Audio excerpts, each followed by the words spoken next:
13వ తేదీ మంగళవారం తాతారావు గారి చీరమేను కథానిక కోనసీమ ప్రాంత భౌగోళిక పరిస్థితులను ప్రతిబింబించింది.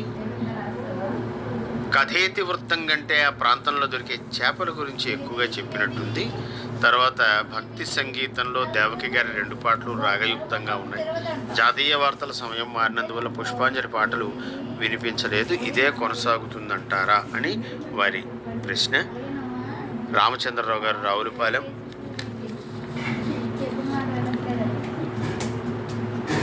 ఇదే తేదీ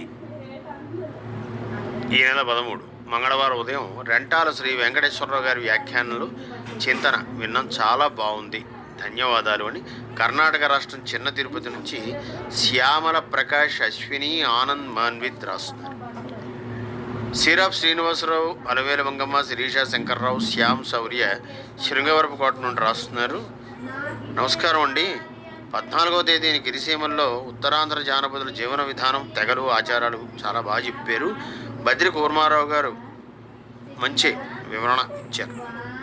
వారికి మీకు కూడా అభినందనలు, ధన్యవాదాలండి. గణపవరపు మల్లేశ్వరరావు గారు, శాంభవి, జగదీశ్వర్, తమన్ వారి కుటుంబ సభ్యులు రాస్తున్నారు. ఉప్పులూరు గ్రామం, కంకిపాడు మండలం, కృష్ణా జిల్లా నుండి.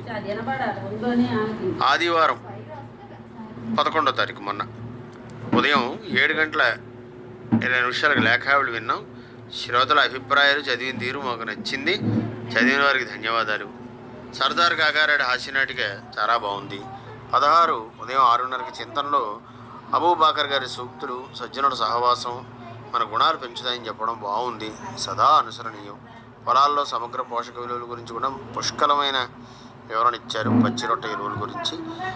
16నే శుక్రవారం ఉదయ సమీరాల్లో ఆపరేషన్ సింధూర్ గురించి వ్యాఖ్యానం బాగుంది. సినీ దేశభక్తి గీతం దేశభక్తి భావన పెంచేలా చేసింది. నేటి మాట శీర్షికన కృష్ణా జిల్లాకు చెందిన దాసు శ్రీరాములు గారి జీవిత విశేషాలు చెప్పారు. చాలా విషయాలు తెలుసుకున్నాం. ఆరోగ్యం మహాభాగ్యం, డెంగ్యూ వ్యాధి వివరాలు, నాగార్జున గారితో పరిచయ కార్యక్రమం చాలా చాలా బాగుంది.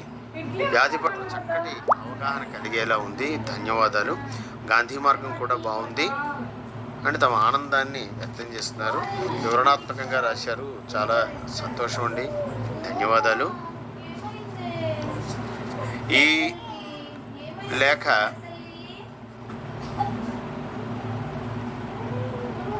ఏ ప్రిన్సీ శ్రీదుర్గ, దుర్గా, వీరలక్ష్మి, లక్ష్మీ దుర్గ వారి మిత్రులు అందరూ రాస్తున్నారు.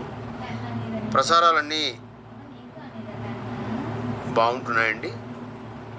బౌద్ధ సూక్తులు డాక్టర్ గూడూరి సుబ్బయ్య గారు వివరించారు, చాలా బాగుంది, వారికి ధన్యవాదాలు అంటున్నారు. తప్పకుండా